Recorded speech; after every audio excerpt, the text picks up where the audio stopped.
of speakers with us. We'll be hearing from 4 esteemed panelists here, with work ranging from online critique through art to innovation, resistance, and shifts in cultural paradigms. These are all topics that will relate to Silicon Valley's political and economic disruption. If you would like to join the conversation on Twitter, we have the larger conference hashtag, that's hashtag TTW17. Or if you would like to be a part of this particular panel's discussion, that's hashtag C2. And for those of you guys who are watching via live stream, hello. If you're experiencing any technical difficulties, please just give us a shout out via the hashtag and let us know, and hopefully we can get someone to get on that immediately. I am Joelle Woodson. I'm the moderator for today. I'm a recent graduate of Rensselaer Polytechnic Institute, which is a small tech school in upstate New York. Woo! And I've just recently graduated in Sustainability Studies and Design, Innovation, and Society. I'm currently a strategic planner at Hyperact. We're a social impact graphic design studio in Gowanus, Brooklyn. So that's enough about me. Let's talk about the panelists really briefly. We have, like I said, 4 great panelists that are here today. We have up first Renée Reizman. Renée is a multidisciplinary artist working in curation, writing, and research. She interrogates urbanization, law, and digital humanities through the narratives of erased histories, and is also an MFA candidate in critical and curatorial studies at the University of California, Irvine, and the curatorial assistant at &or Gallery in Pasadena. Renée today will be presenting on the relationship between social media, conceptual art, and institutional critique in a concept that she coins the minor internet. Up next, we'll have Elisabeth Friedman. Elisabeth serves as the chair of the politics department and is a collaborator with the Latin American Studies Department at the University of San Francisco, and is a co-coordinator of the Global Women's Rights Forum. Researching through an interdisciplinary lens, Elisabeth will be presenting work from her new book, Interpreting the Internet, where she will give an alternate history of the internet and its applications and explore the ways in which feminist and queer communities in Latin America have engaged with them across struggles with identity, community building, and socio-political impact. Thirdly, we'll have Lior Zalmanson. Lior is a Fulbright visiting scholar and a lecturer at the New York University. He's also the artistic director and founder at PrinceGreenFestival.com. He's also the former research fellow at the Metropolitan Museum's Media Lab. And his presentation today will be on his ongoing work on a paper focusing on how drivers and Uber guests resist and switch the game in the system with the ultimate goal of achieving agency in an algorithmic management system. His work is a collaboration with researchers at Warwick University in the United Kingdom. And last, but certainly not least, we'll have Chloe O'Neill. She will be presenting on meme magic and how we can understand memes as an infrastructure that shifts political and cultural politics. Chloe is a conceptual and video artist based here in Brooklyn. So each panelist will have 12 minutes to speak. We'll try our best to stick to that, and we'll open up for questions at the end. Okay, let's get started. This is Renée.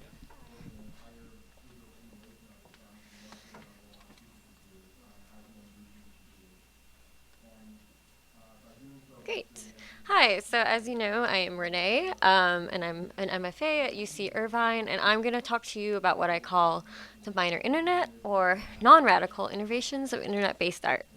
And my slides got really rasterized for whatever reason, so apologies that these images are going to end up probably being a little blurry. So my way of conceptualizing this is that minor internet is institutional critique for the internet.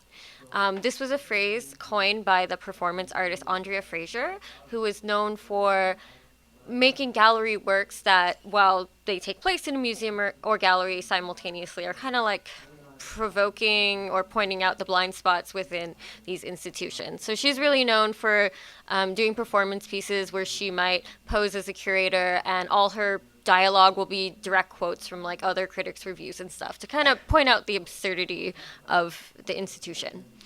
So points 1 and 2 are kind of the most basic elements, and then 3 and 4 are a little bit sketchier. So I I summarize the minor internet as exploitation and subversion of online platforms. They are not used as intended, and they expose the blind spots in Silicon Valley technology and culture. So I'm using Silicon Valley here as a bit of a catch-all term. We obviously not everything is made in the Valley, but I'm just using it here to stand in for the culture, the economics, the way it works, the developers, like just the whole, what we kind of understand as that big term. When I say to not use them as intended, I think like one example that we can all think of immediately is like Twitter bots. When Twitter first came out, it wasn't branded as this place for like experimentation like that. And even though it's been embraced now, originally Twitter bots were like really weird and new and like confusing. And it's like, oh, okay, we can use Twitter as like a completely different art form. The second point, which I think is extremely important, is that minor internet works are primarily conceptual, even though some of them might be aesthetically driven. So I like to compare this mostly to the work of Michael Asher, who's a Southern California situational aesthetics artist. So what he did, he rarely made his own original work. He would, like in the Kunsthalle in Berlin, or I might have the wrong city, but he like exposed the radiator system within the gallery. So took the pipes from the walls and put them on the outside. And he did work like that. So kind of thinking along this way, minor internet artists don't really create new things. They work within the paradigm of the social media platform or what other service that they want to kind of critique or to use for their work. So Michael Asher's of the internet. And again, it's not formal. Minor internet is not net art or post-internet art, which is more like fine art with the internet as the starting point. I mostly came to this coinage, this term, because I was trying to describe internet works that were not about the aesthetics, not glitchy, not, not quite video art, but also still on the internet and like have to be on the internet in order to exist. So point 3 is that it's the appearance of human labor. It could be a bot, it could not be. It's kind of tangentially related to performance art, but mostly it's like we understand like there is a person or poses as a person that is creating the work. And then the last thing is that I really don't consider this work that radical, because in order to do it, you have to use the platforms. And sometimes that even means like spending money on ads to make ads that poke fun of Facebook. And so it's kind of like hard to get away from the platforms and to establish like a new realm of making art. But it doesn't necessarily mean it can't be radical ever, and I'll get to that later. So I just want to go through the like academic end of how I thought of this. This is a very oversimplification of toward a minor literature, but essentially Deleuze and Guattari were talking about Franz Kafka, a German Jewish writer, writing in Czech in Prague. And their argument is that he deterrorized the major language of Czech. He worked in bureaucracy, and so he commented on the higher institution he worked within, and he was a minority within this majority set structure. So if we look at the internet as today's major language, we look at that majority as the Silicon Valley umbrella term that I'm using, and the subordinates to that power are the users. And so minority in this sense isn't about mass of people or identity. It's more about who has power and who doesn't. So that's, you can ask me more about this later, but very oversimplified background. So now I'm just going to go through some art examples that I think kind of encapsulates the minor internet, and I'm going to go kind of chronologically. So in 1991, we had Chuck Welch's Telenet Link project, which was basically mail art, which is when you would write letters and individually send them to people, but on email. And I think this is showing that basically, as soon as the internet became a consumer product, and probably even beforehand, people have been trying to find ways to experiment with what they had. It's 91. We don't have really social media at all at this point. But he had email, and he realized he can reach quite a large number of people and show these like original writings and these collages and these strange little things that he made. And if you guys are familiar with Tiny Letter, I think it's SurveyMonkey runs it. almost every cool person right now has a tiny louder, and I love them. But that's kind of, I feel like, another form of art that's really taken off that's kind of like stemming from email art. Not everything in the minor internet is explicitly an art project. Craigslist in the year 2000 started their best of section, and I think we all kind of have seen at least once in a while a Craigslist ad that is clearly not meant to be selling things in classifieds. Probably the most popular are like misconnections that are really awesome MFA creative writing, probably portfolio pieces.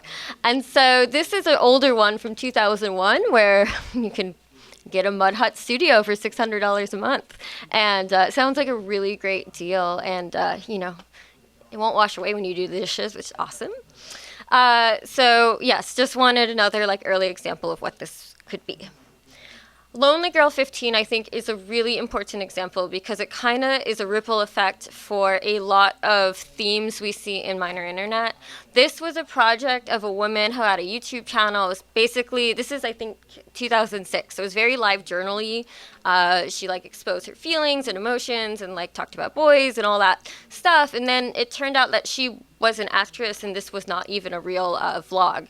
And so this idea of authenticity and shallowness and how we present ourselves online becomes a really, really big component of this type of work. And you'll see it again and again and through some other examples. But this is one of the earliest that I could think of that caused such a stir because almost everyone thought it was real. And when it was revealed that it wasn't, people were like, oh, you can be on the internet. No one knows you're a dog, right? So Aaron Koblin's project on Mechanical Turk, to me, is one of the examples of minor internet not on a social media network. Mechanical Turk is Amazon's crowdsourcing. You pay strangers around the world to do small tasks for you, and it's really, really cheap. It's basically outsourcing. So in the year 2006, he hired, he spent $200, 2 cents per worker, and get 10,000 pictures of sheep. And these are drawn by the Mechanical Turk workers. And I found this project really fascinating. One, because it really puts into perspective the amount of labor and how little it costs to do what I would find a massive collection of images. But also it's really exposing each one of these drawings is very individualized, definitely not robot made, or if it is, clearly not the same robot. And it really humanizes these workers that we don't really see when we use the product. And so I think it's just a very interesting example of pointing out how complex Mechanical Turk is and how are people making a living off of it? I think the average salary was 50 cents an hour. But yeah, lots and lots of sheep. I love horse ebooks, RIP. This is going back into the example of Twitter. Twitter bots as being one of the most recognizable minor internet pieces. Horse ebooks, I know the history got a little scrambled. So actually, it was a real bot until late 2011. And then it got sold to this person, Jacob Akilka, who turned it into performance art. So it's actually both. It was real bot and then performance bot. And the fact that a lot of people couldn't tell when it switched is kind of crazy. And some people figured out just by where the tweets were sent from. But so there's another one. Here's one that an artist, Chloe Flores and Carrie Yuri. Chloe Flores had to make a Facebook page and, to participate with society, essentially. And she didn't want to, actually have one, so she ended up making it an artist residency. And so every month a different artist took over her timeline. And so basically Carrie Yuri was one of the more, recent or at least Googleable artists in residence on her page. And I just like this idea that if you don't know Chloe very well, anytime you visit her, it'll change. So I'm going to skip ahead. I just wanted to say this was an aesthetically driven project, but again, conceptually about SMS messaging and how we communicate with each other in intimacy. Another piece inspired in the Lonely Girl vein. And this is when we get to gray area minor internet works where clearly, you're not going on Uber and playing Yacht's music video, LA Plays itself. It only became able to watch online when Uber was beyond 1.1 surge pricing. So it's kind of this cool concept where they're not doing anything to Uber itself, but they are definitely putting attention onto the way it works in the surge pricing and how we're kind of like stuck with it at times. And so this music video came out a couple years ago, I think in 2015. And then finally, this was a trolling project I did when I first started thinking about what the minor internet could be. And Wikipedia is overwhelmingly male. I think 90% of the editors are male. And so I was like, what if I make a performance piece? So you make the article, but actually when people want to delete it, you have to argue with them as to why it should stay up. And so I acted like a politician and never changed my stance and was like, no, this is legitimate. And yeah. And weirdly, on my flight on Virgin America, there's a chat. And so I was like, that's weird. Anyways, as we said, it supports it while it critiques it. However, there is potential for radical thought. Cybertweed did this project with the Deep Web Bake Sale. They're a feminist collective that kind of like makes hacker culture like really cute and frilly and pretty. And so they did a bake sale where you could buy cookies in the deep web, which I think is changing how we think of it. And then finally, the Standing Rock Indian Reservation check-in, I think was another activist, unexpected. How does this work on Facebook when you can manipulate location services? And, it was unprecedented. I don't think I've ever seen activism take place in this form. And regardless of the logic, or unfortunately the problem is still around, it did at the time actually make real change. The pipeline was stopped in December. And, it's not anymore, sadly. But sometimes Facebook's slacktivism seems to do something. And that's it. And so that was my presentation. And I'm sorry I had to kind of skip ahead at the end there. But if you have any minor internet examples, I would love to see them. And thank you so much for hearing me out.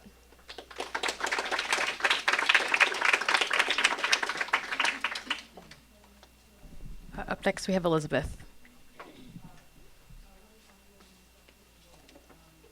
I'm just going to walk over here with my talisman. There's not really room for it here, but it very much has to do with what I'll be talking about today.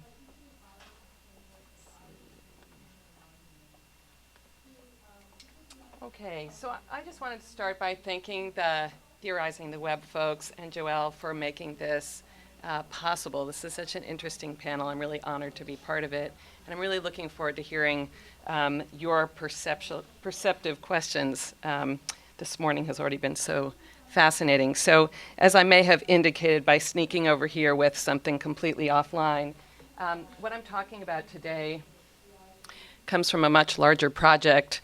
I spent about 15 years observing Latin American feminist and queer counterpublics and going down to Argentina, Brazil, and Mexico several times to talk to activists about how they were engaging with different applications in order to build what I call their counterpublics. So I've just rolled out a pretty piece of jargon there, so let me explain how I use it. You can think about counterpublics as being the fascinating, messy, challenging insides of social movements, right? These are places where marginalized folks who find it difficult to be heard or to make change in wider publics will come together to build their identities, to construct their communities, and of course to articulate strategies for broader change. And what all of these folks taught me was that the original social scientific approach I took, professor that I am, to trying to understand how the early internet was having an impact on activism was kind of the wrong way to think about this.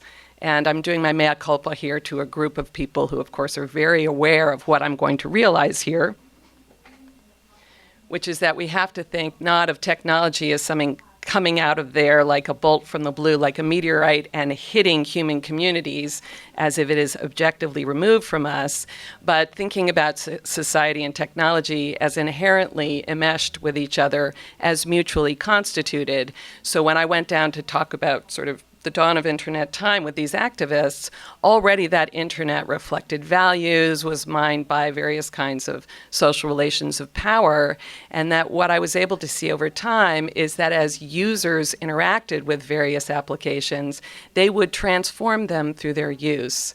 And so because a lot of this work, as you might imagine, was me struggling with constant forms of interpretation between English, Spanish, and Portuguese, that idea of interpretation really stuck with me. And what I realized is that these activists were interpreting the internet into their own vernacular to do the kind of work that they were already very busy doing. So I want to share one story of that interpretation with you. And this is the story of a really old application, so old that it wasn't called an application when it was first distributed. That is the venerable listserv or distribution list. Has anybody in this room not heard of a listserv? Awesome. Okay, when I talk at my university to my young students, they're often like, listservs? I have to go to the Google Groups thing. But in any case, okay, so you know how long listservs have been around. So the Women's Information Network of Argentina, known to its friends and fans as RIMA, for the Spanish acronym, was a listserv started by a group of volunteers in the year 2000. It is still the longest lasting national feminist distribution and discussion list in Latin America. And it brought together a really wide, brings together a really wide section of the Argentine feminist counterpublic, young and old, activists, academics, workers, lesbians, straight folks, trans and cisgender. The one thing they all have in common is that they self-identify as both feminist and women. And I'll get back to that gender exclusivity in a moment. And what I realized from talking to, they call themselves either rimeras or colisteras, which really echoes the idea of a comadre, somebody with whom you have a very close social relationship of support. So by talking to these folks and by reading lots and lots of their posts, I realized that what they were doing on and with this listserv is that they were embodying feminist values through their online practices. Now, I've just said the term feminist values, and I know all sorts of antennae are going up. What is a feminist value? Can you possibly say that all feminists have the same values? So it's 2017. Please do not quote me as saying all feminists have the same values. The values that I call feminist here are very much derived from my understanding of the feminist value creation within this particular counterpublic or set of counterpublics. And I was lucky enough to have the opportunity to think through what these valued structures were, because I not only studied this impact of this meteorite on this pre-existing community, right, but where that pre-existing community came from. And in the Argentine case, it's you can actually kind of date the development of a lot of the values that currently are quite important to these counterpublics, because starting in 1986, women in Argentina who self-identify mostly as feminist have come together in the National Women's Encounter, right, every year, every couple of years. So this is a F2F experience in which thousands of women come together to talk about issues of common concern, and those issues change radically from year to year. Sometimes it's all about resistance to the neoliberal structural adjustment policies that have periodically rolled over this Latin American country, located very directly in the global south. Sometimes it has been about resisting ethnic discrimination, and then over and over again it's focused on issues such as reproductive choice and queer issues. So coming out of that experience, they've developed these values, and what's so fascinating to me is I saw how they enacted their values through their online practices. So I just want to talk about a couple of them, and to go back to poking fun at myself about, is there this, one set of values? I think we have to hold at the same time that these are the values that I saw emerging from this community through discussion with this community. But of course, many of you will see that there are lots of resonances with a lot of sort of alternative counterpublic communities. One of the central values here is autonomy. And autonomy is very important in the Argentine context in particular ways. So they wanted to have an autonomous space for their interaction. So it's all volunteer, which means they're not beholden to sort of fund, whatever a funder would want them to focus on. It's woman only, which again, this is in the Argentine feminist context. Lots of these women have experienced a lot of marginalization in mixed gender contexts, and so they wanted to maintain this space that also reflects the demand that they have for their National Women's Encounters to still be single gender. And then finally, it's nonpartisan, and it's nonpartisan because partisan infighting in Venezuela is fierce and often rends activist actions. Also want to point to the value of democracy amid diversity, and again, this will be resonant for many people who've looked at counterpublics before. And what you saw emerge organically over time is that although this listserv really started out as a distribution list for information, over time the way the members were using it, right, made clear that they wanted to use this space the way they were using the offline encounters to engage with each other, and that's something I'd be happy to talk about more. Then before I close up, I do, of course, want to tip my hat to social media use. As I mentioned, the distribution continues, but there are also other projects that have gone forward related to REMA on social media in which you can see this enactment of values through online practices. And one of the ones that I'm sort of most intrigued by is a blog called Potencia Tortillera. And for those of you who don't speak Spanish, that translates into dyke power. And for those of you who aren't familiar with Latin American or particularly Argentine culture, saying dyke power is still a very radical thing to do in this particular context. And so the founders of this particular blog, who include some folks from REMA, intended this blog to be an online curated archive and museum of lesbian feminist activism in their country. And so what did they do? They took the blogger interface and they transformed it in particular ways that would support what it was they were trying to do, not just online, but for their own community. So y'all know that on blogs, right, there's the date, the chronology of when you posted things. So they basically seized that function and they made it start in 1970. Now, we all know there was no blogging going on in 1970, right? I mean, I'm sure there was some kind of things that people would call blogs, but not online blogs. They had to start it back in the early 70s because that's when their history started. That's when the first groups published their manifestos, right? There are pictures that go all the way back. And so if you go through their chronology, what you'll see is this is a chronology of their history. And so there's various kinds of artifacts available through this archive, through this museum, whether those are pictures or more recently videos and audio.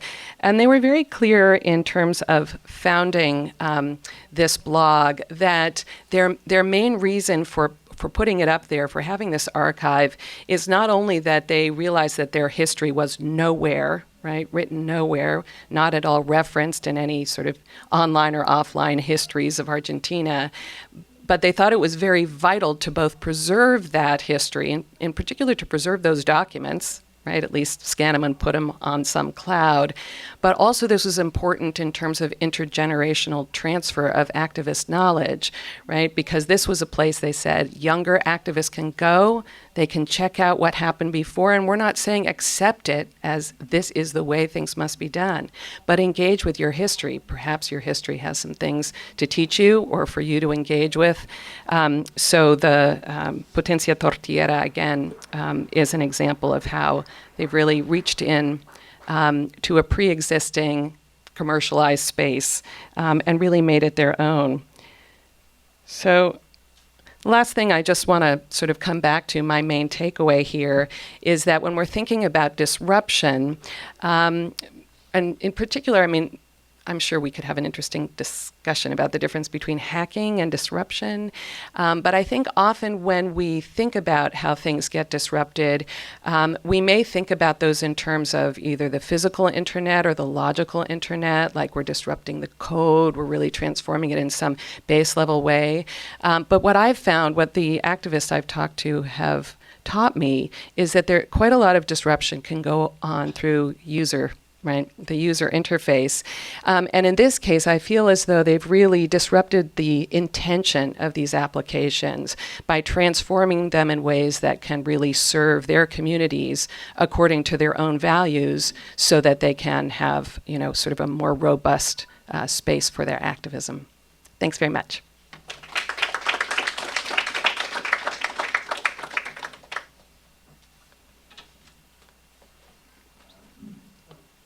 you. Thank you, Elisabeth. We have Lior Zalmanson next.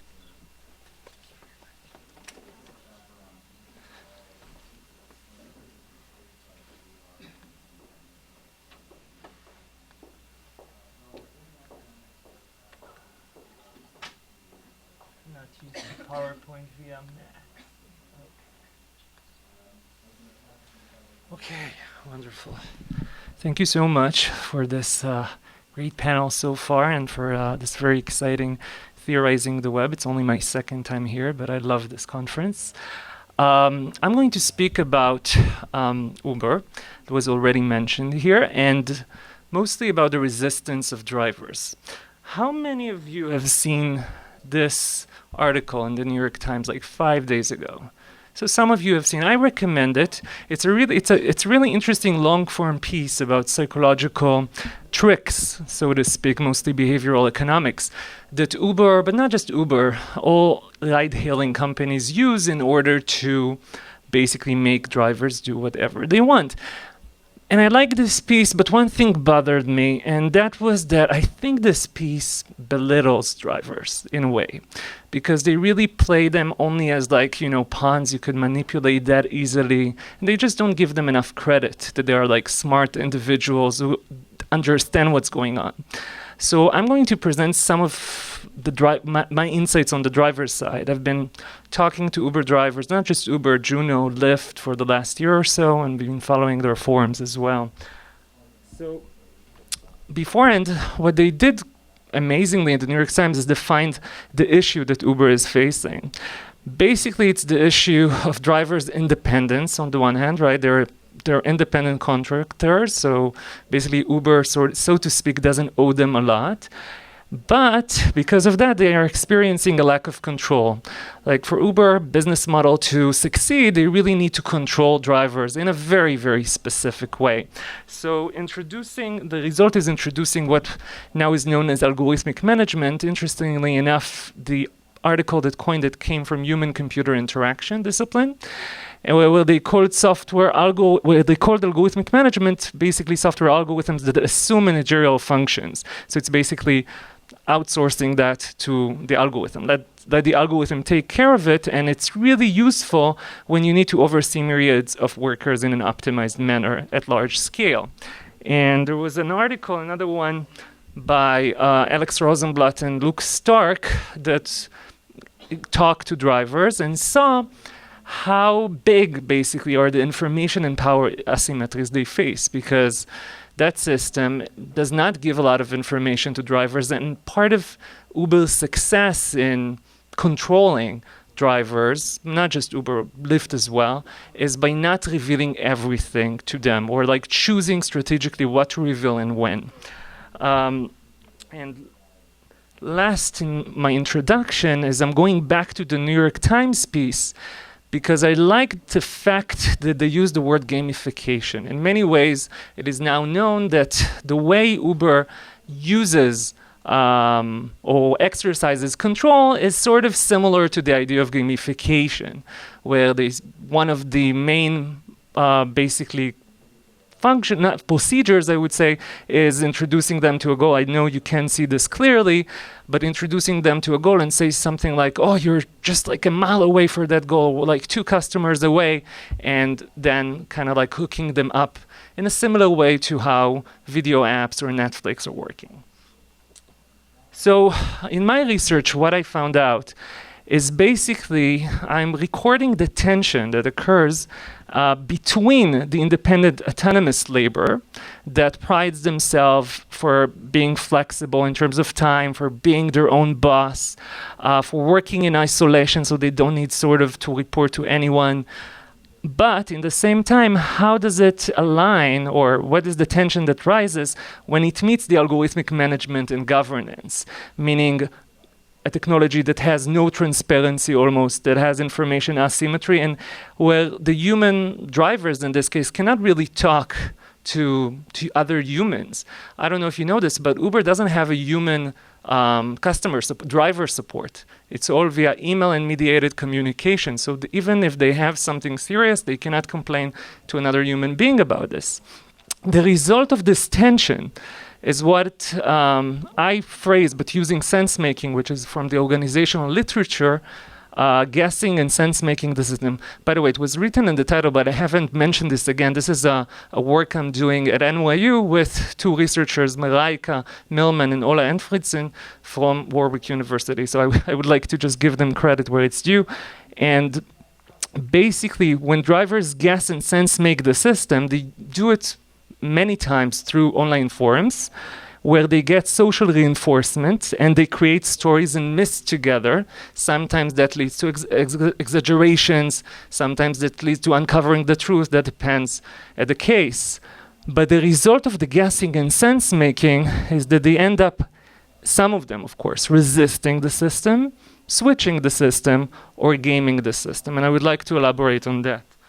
So, first of all, again, the autonomous worker, supposedly, and that's what Uber or Lyft claims, drivers are autonomous, right? Because they can stop at any time, they can decide how many hours to work, they can pride themselves in, they do pride themselves in being independent, and this is from my interviews where they said basically that you are your own boss, and they don't really envy people who have bosses who tell them when they can have bathroom breaks. But there is a role here for the algorithmic management, and I chose here to show you a specific case which is the most interesting, is the pool example. Drivers hate Uber Pool or Lyft Line, everyone. It's amazing, it's almost unanimous. And the reason you could see from their answers, basically when they're in pool, they are less in control. They also earn less, but they're not sure how much will they earn. They don't know how much the customer will be paying. They're not sure about navigation anymore, because Uber, once you're in Uber Pool, you are basically coerced to their navigation, and it leads to specific routes that sometimes seem incomprehensible. Like sometimes they are sent to another neighborhood where they supposedly usually stay in the same neighborhoods or something like that. You can see just by searching Uber Pool on Google, most of the drivers just hate Uber Pool, and they like to talk about it. I love this example. First of all, Uber Pool, I don't know if you know how drivers like to call it, but it's Uber Poo. There's also Uber Fool. There's videos of drivers created explaining to other drivers why they are being foolish when they take Uber Pool. So they say, here is some driver says, think about how crazy it is. We're driving to a set of destination in the middle of a crowded city, using another app to navigate, and suddenly wham, like George Michael, rest in peace, not a sports machine guy, everything changes through the Uber partner app while we drive, forcing us to rearrange everything, including the navigator, with one hand still on the wheel.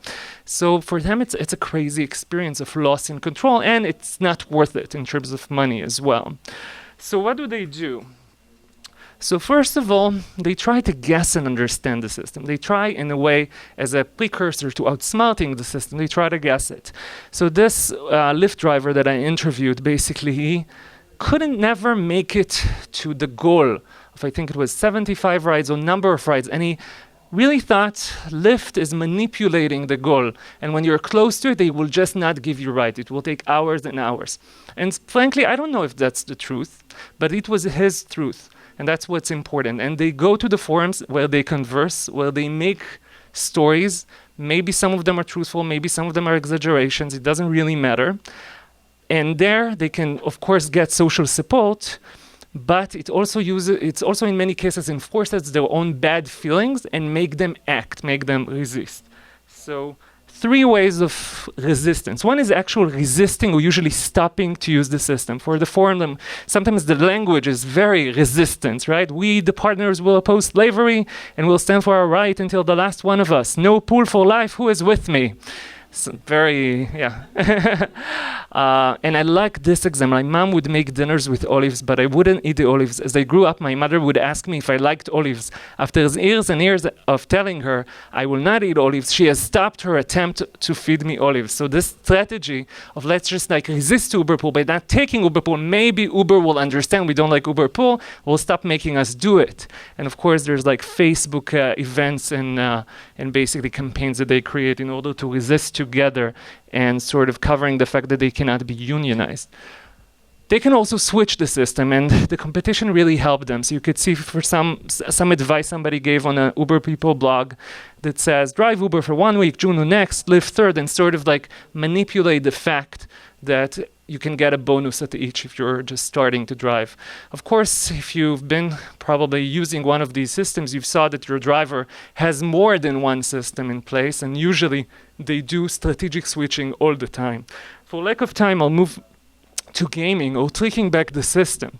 When you're feeling you are gamed all the time, it gives you a lot of motivation to game back.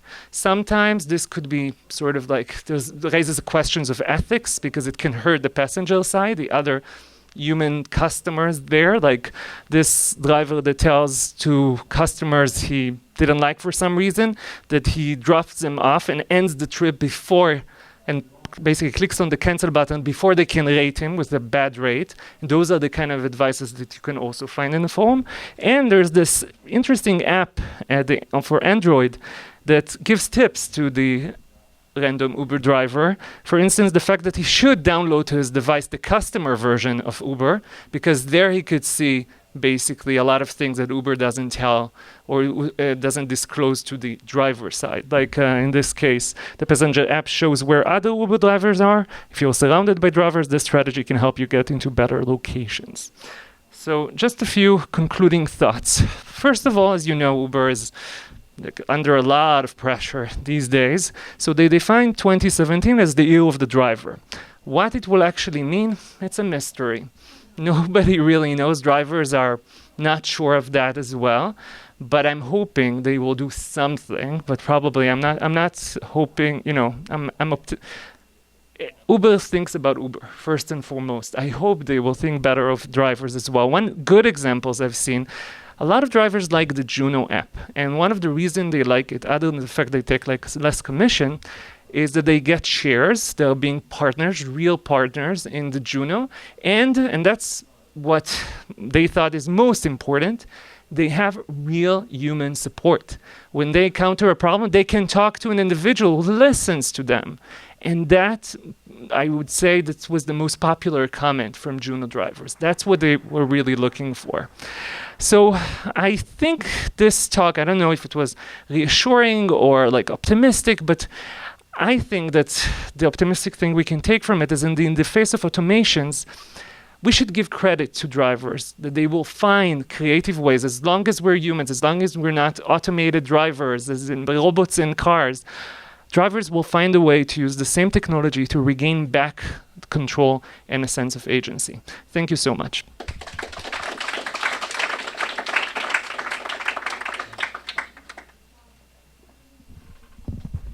Okay, last but not least, we have Chloe O'Neill.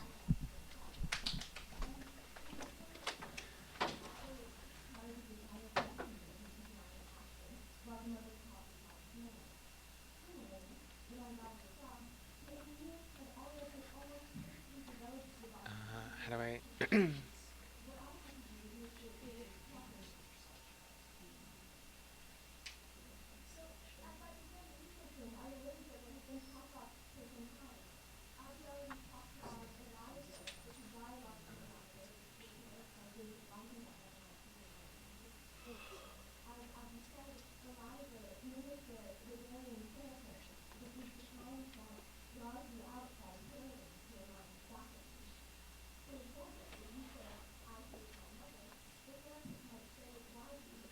Do you want to try the slideshow?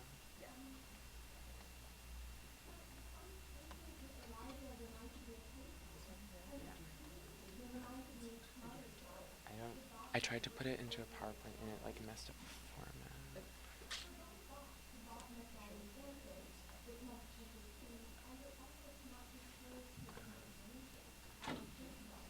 I mean, I can do it just verbally, but it would be like less effective.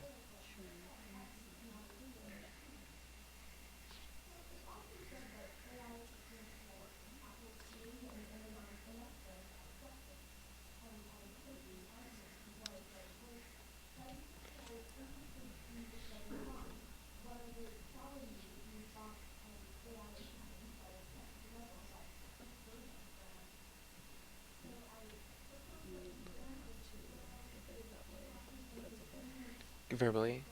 Okay. So I had a presentation for you all, but I guess there is no... Oh, okay, maybe there will be. But I'm just gonna get started. Okay, so my name's Chloe O'Neill. I'm gonna be talking about memes and thinking of memes firstly... Oh, great. As an infrastructure, and then a little bit about meme magic, which is kind of a rabbit hole topic, but then going into how the alt-right used meme magic, or claims that it used meme magic to further the election of Donald Trump. So, a meme is an idea. The definition of a meme is an idea that spreads from person to person in a culture.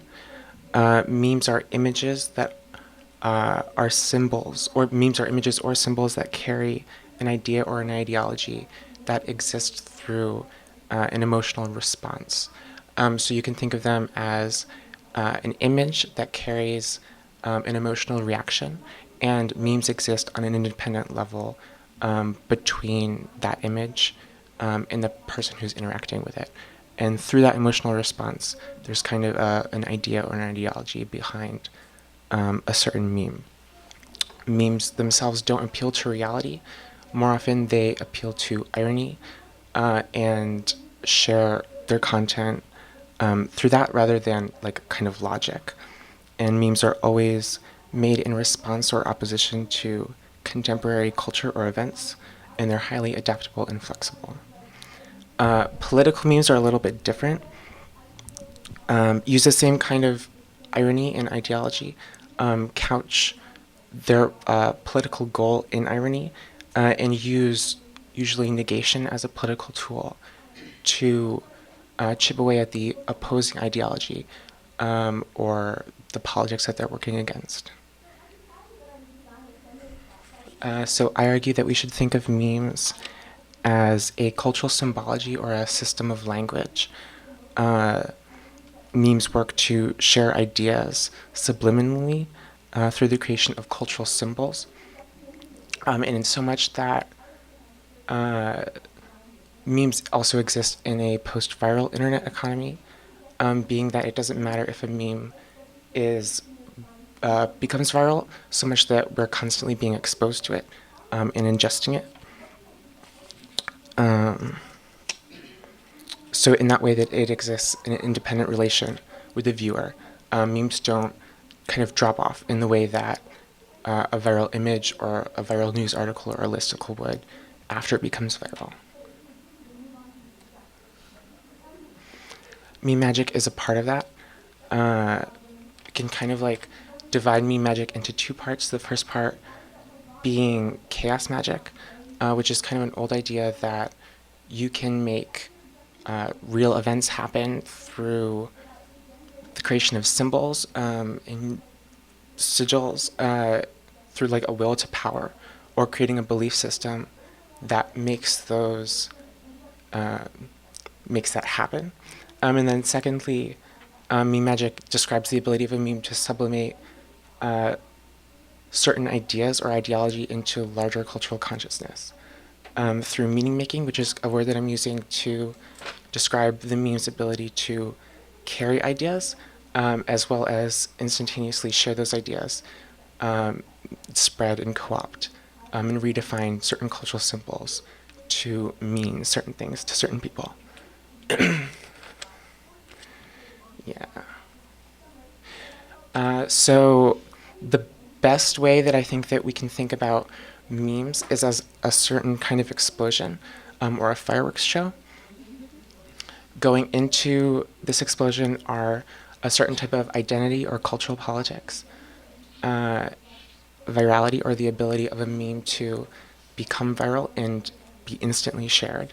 And then thirdly, an online community that can read a certain meme as a type of cultural symbol or make meaning from that meme.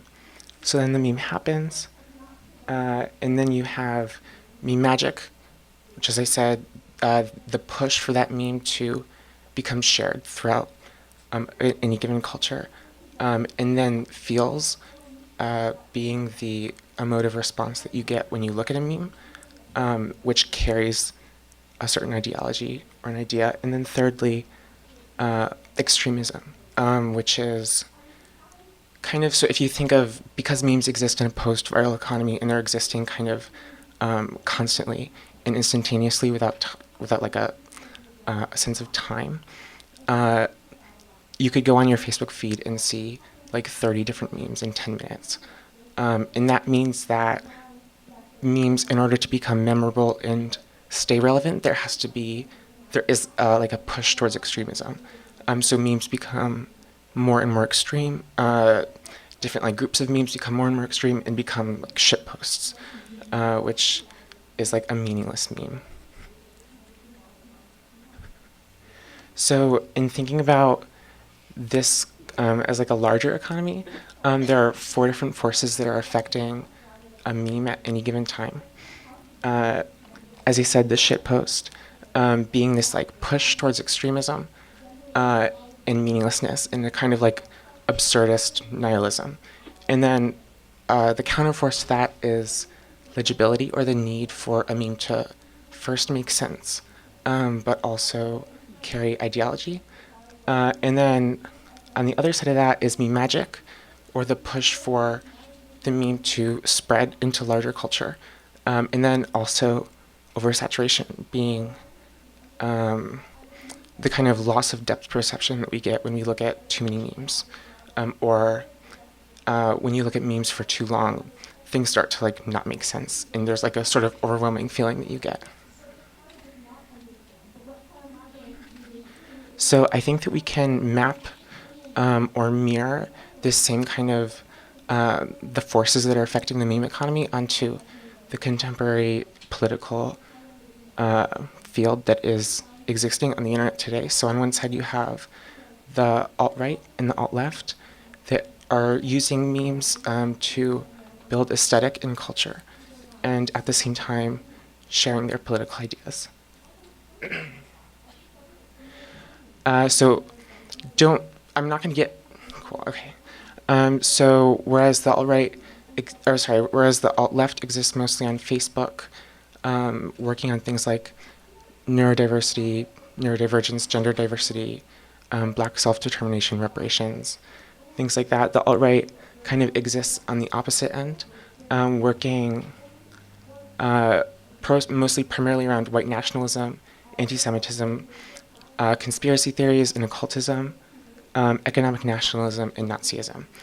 The alt-right started on 4chan and 8chan, politically incorrect and random boards, and this was like very loosely organized in the late 2000s, and without a real kind of political cause, but mostly centered around trolling, which is basically just arguing politically by debasing and harassing your opponent. The first kind of attempt that the alt-right had to work towards a political cause was Gamergate, which happened late 2014, early 2015, centering around sexual harassment and really intense like bomb threats of online gamers and the manosphere, which is kind of like the online culture of pickup artists, on a small group of female feminist video game developers. And yeah. So, oh, you can't really see this very well.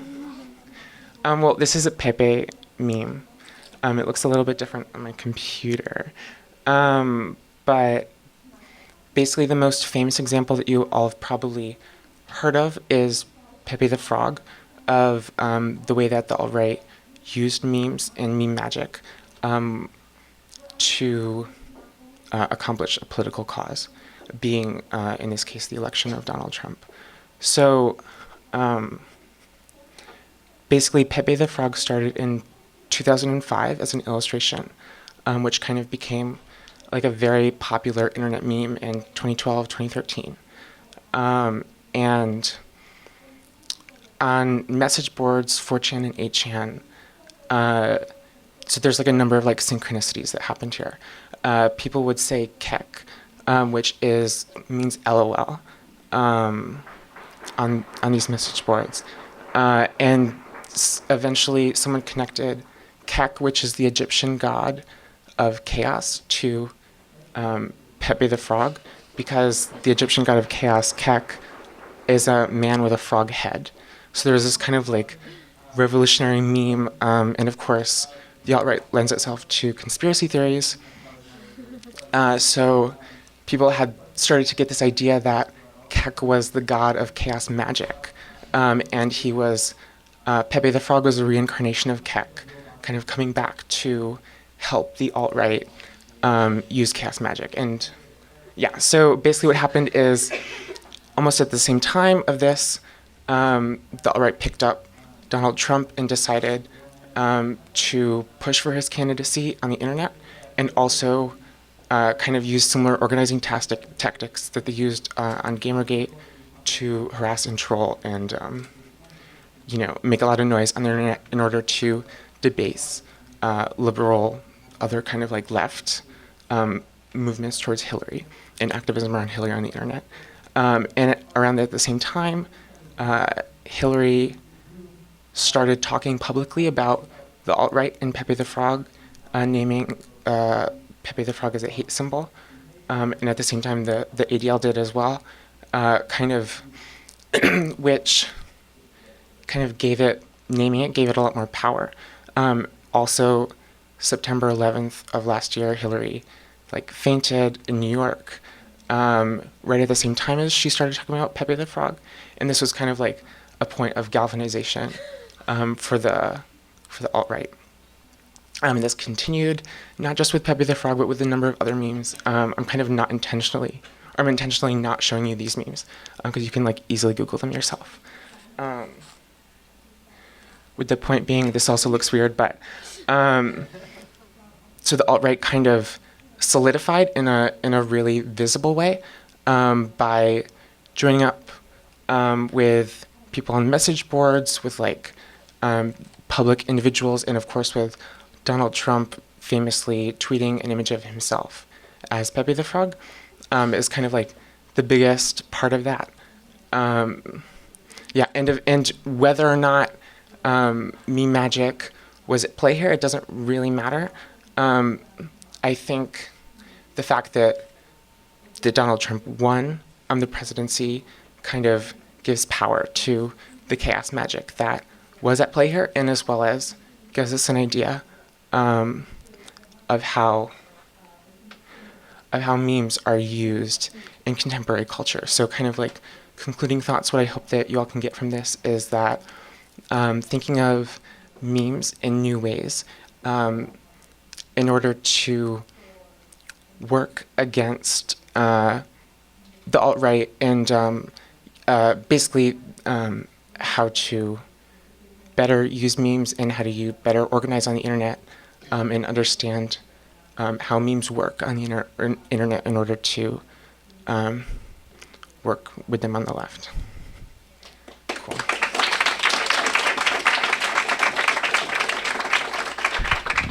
Thank you, guys. That was great. We have about 15 minutes for questions. And how we'll do this, we'll have you guys, if there's a question from the audience that's for one of them specifically, we'll have you guys come up and repeat the question just so that those on the live stream can hear it. And please, no lengthy statements. We would like to keep this with you guys ending with a question and keep it rolling. All right, go ahead. So the question is for Chloe. Once again, great presentation. What is the difference between oversaturation memes and cognitive dissonance? Is there a difference in your research between those two? What do you mean by cognitive dissonance? Where you hear the same information over and over again, and you disassociate the meaning of the word with the meaning of the word with the meaning behind it. Is there a difference between shit posts and oversaturation? Oversaturation and cognitive dissonance, where you hear the same word over and over again and it loses its meaning.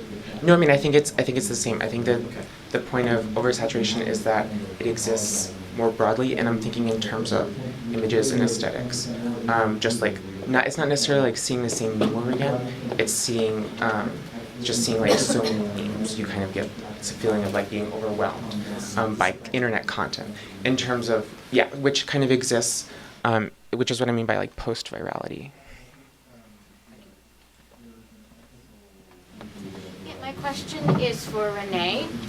So I thought it was interesting that you distinguished between like conceptual versus formal with the minor internet. And so I was wondering about the relationship between, or if there is one, between the minor internet and the traditional art establishment. In other words, is there a line between what's trolling or what? Because like things like course ebooks or like Lonely Girl 15, most people wouldn't think of that as art. So is there a line? Should there be a line? And where would you draw that line? Yeah, well, I think it's pretty ambiguous, to be honest. I had to wrap up a little bit quickly, but I do argue that a lot of pieces that maybe aren't explicitly stated as art can still be seen as art projects. It's debatable as if the creator themselves would say that, and they would probably maybe argue that it's not. But I think art in general, we have such a wide breadth of what it can and can't be. As far as like trolling versus minor internet works, again, it can be both simultaneously, and it could be neither. I think you had some very genuine projects here, such as like Chloe Flores's Facebook residency, which some people did consider a little bit of a troll because she was using Facebook to not really be herself. But at the same time, she was like, this is a very legitimate place on the internet that a residency can exist. So, all the spaces are very gray, and I think that's okay. And I guess the only time where it would matter is that if the artist is speaking for themselves or the non-artist is speaking for themselves, I think that, you respect what they say that the project is if for whatever reason they make a statement on it.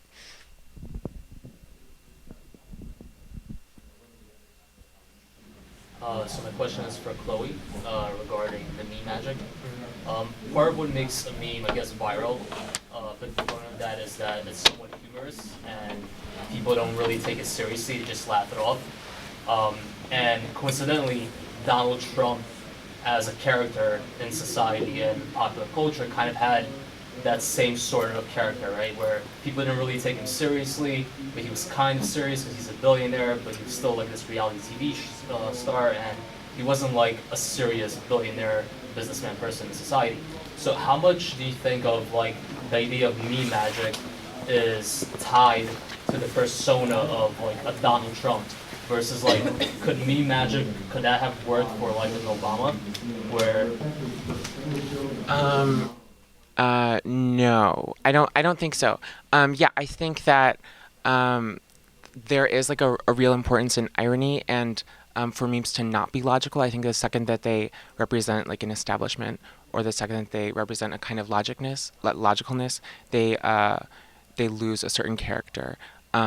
So the special part of political memes is that they aren't logical, but instead they appeal to certain kinds of like emotional reactions, being like white supremacy, things like that that people who are interacting with those images are eliciting.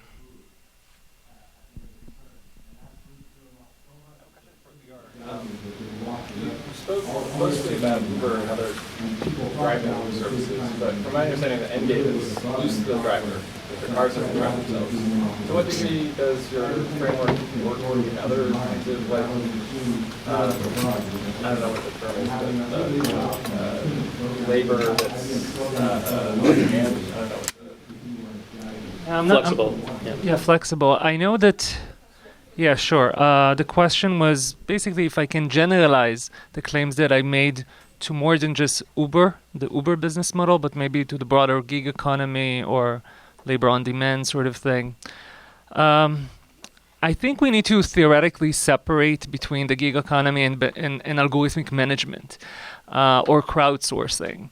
Because like if you look at a business model like Fiverr, then there's a lot of critique about that as well, but at least the communication seems like a two-way sort of thing, and the negotiation is still very much up to the human. The algorithm, like you approach a seller like on a Fiverr and then basically you negotiate the fee.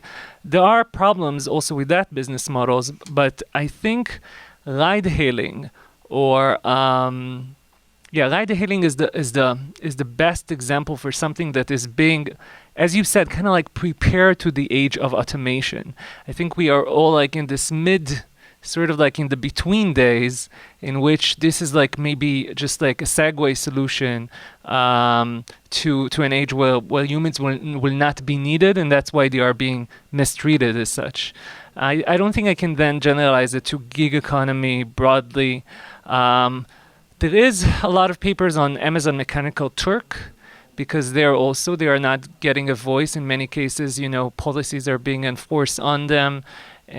But still, I think ride-hailing is just like the most, I would say, extreme example of like algorithms in charge. This is a question for Renee. Are there certain platforms that lend themselves more to the kind of minor internet art, or are there certain qualities of the platform that make that art easier to produce? Yeah, I mean, I think social media platforms overwhelmingly are the most applicable. And I think it's just a matter of accessibility. Unless you're an artist that is familiar with like programming, or you're using a service similar to Mechanical Turk where the audience is really just yourself, those are, I don't think they're harder to use. They're just probably less common because you don't have the everyday interaction with them.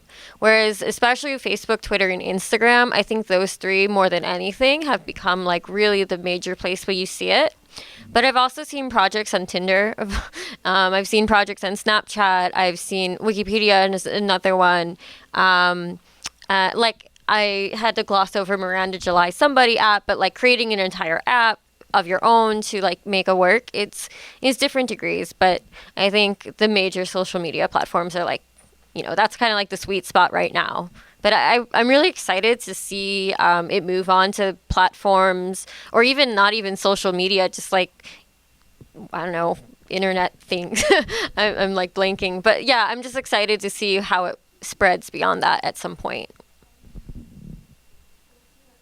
For Elisabeth, I'm wondering, so in this country, we've seen a lot of people who perhaps thought of themselves in the public now being part of the counter-public with the recent election. And I'm wondering if you could comment on whether you see similar tactics of this user-level disruption also happening here, or see any sort of mapping to this country. Can you repeat the question? Absolutely. So the question is whether some of the things that I've found in terms of user disruption of particular applications are things that I'm seeing in terms of the way that counter-public organizing is going on in the United States.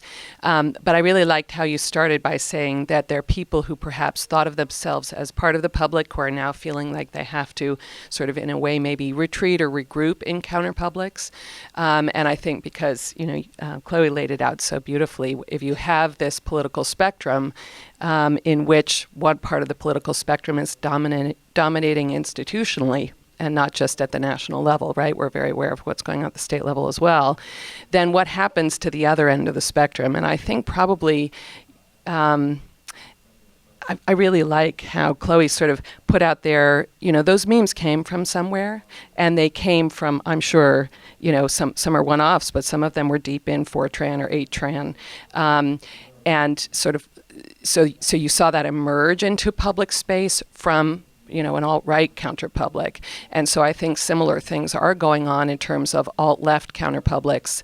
Again, I think counter-publics tend to emerge when people feel like I cannot be heard or seen or do the kind of work that I want to do. So what's interesting to me, though, is I don't think it's actually new on the left. It's particularly not new for feminists on the left, and I think there have been allusions to that on this panel and the other two panels I was at this morning, which is that the internet is, the public internet is it's just not a friendly place for people who self-identify as being non-male heterosexuals, right? And there's all sorts of violence that's, sort of psychic violence and up to physical violence that's thrown at folks through that. So I actually think that there are lots of different examples in which people have sort of retreated into digital spaces to try to do their work. And that goes back to this question about sort of which platforms are the best platforms for that. What I find fascinating is at the sort of at the international level, very much coming out of the global south, there's a whole movement about how to keep yourself and your activism safe online, including really specific kinds of technical if you will, disruptions that you can do on your phone in these sort of less well-known social media spaces in order to do that kind of work. So. I'm just going to say we have about 5 minutes left. If you're on Twitter, please feel free to ask a question. That's hashtag C2. So, Elisabeth, I guess the question, sort of piggybacking off that, in the countries that you've studied, is there a sense of institutional memory beyond sort of the histories? I think sort of like indivisible. Is there a teaching platform that teaches them the disruption that works within a given society? And so how did they explain that within the systems they use? Yeah, that's such a great question. And I think right now indivisible is something, again, what's fascinating is indivisible moved from the right to the left. I mean, I think the right mimicked the left very successfully and got themselves into office, and now the left is sort of mimicking, so there's sort of the strategies that are going back and forth. And I think your question really goes to the idea about how do people learn how to do this, and whether there are sort of deliberate teaching platforms or teaching mechanisms. And in the book, I actually have a chapter on the ways that both sort of more general left-leaning techies developed internet strategies, particularly to reach between the global north and the global south, but then a group of women within this sort of broader, it's the Association for Progressive Communications, for those of you historians out there, or people who've been around for a while. And so there was a group of feminists within the APC that said, how are we going to figure out how to have appropriate technology for women that they can use in these ways that they can build their counterpublics? And so there's so many examples, but I think the more important thing here is the story of this transmission that comes out of an experience for folks who have been embedded in counterpublics for so long that when new technology comes along, they're thinking very critically about it and then seeing how to do it, how to do that transfer, keeping their values intact, if you will.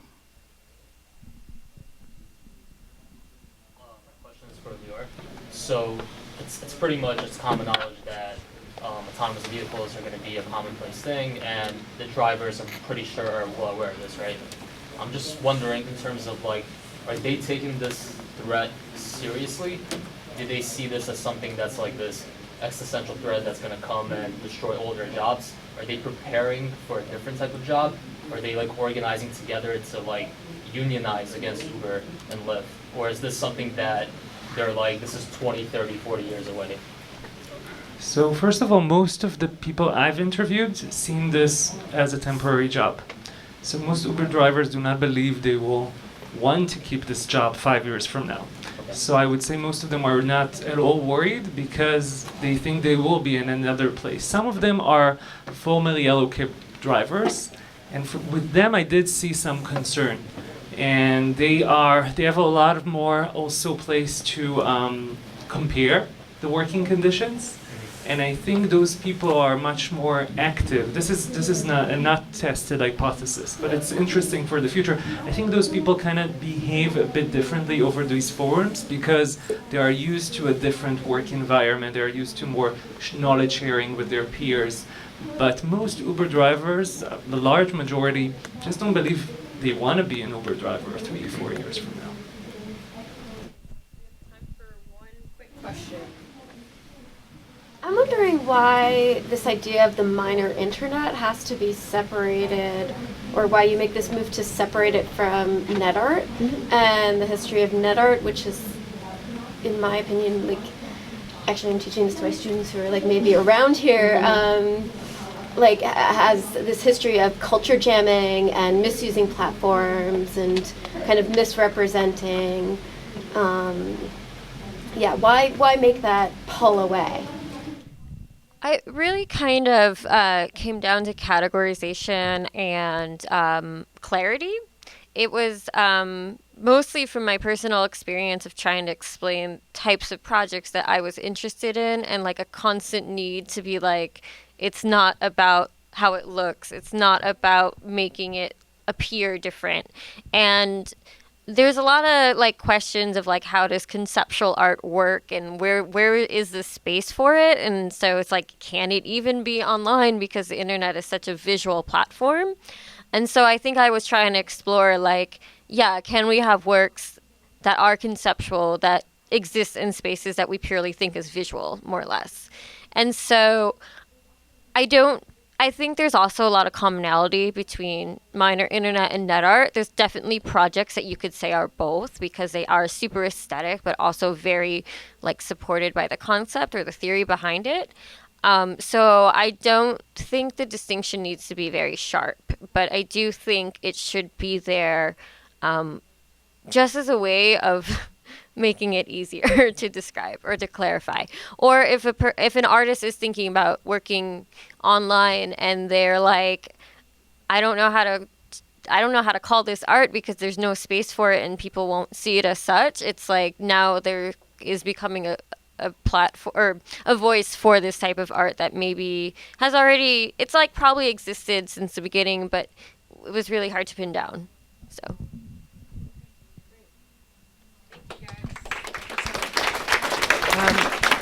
Thank you for everyone for coming. If you guys have any more questions, I hope you guys can find them after and shoot it their way. But thank you so much. Have a great day.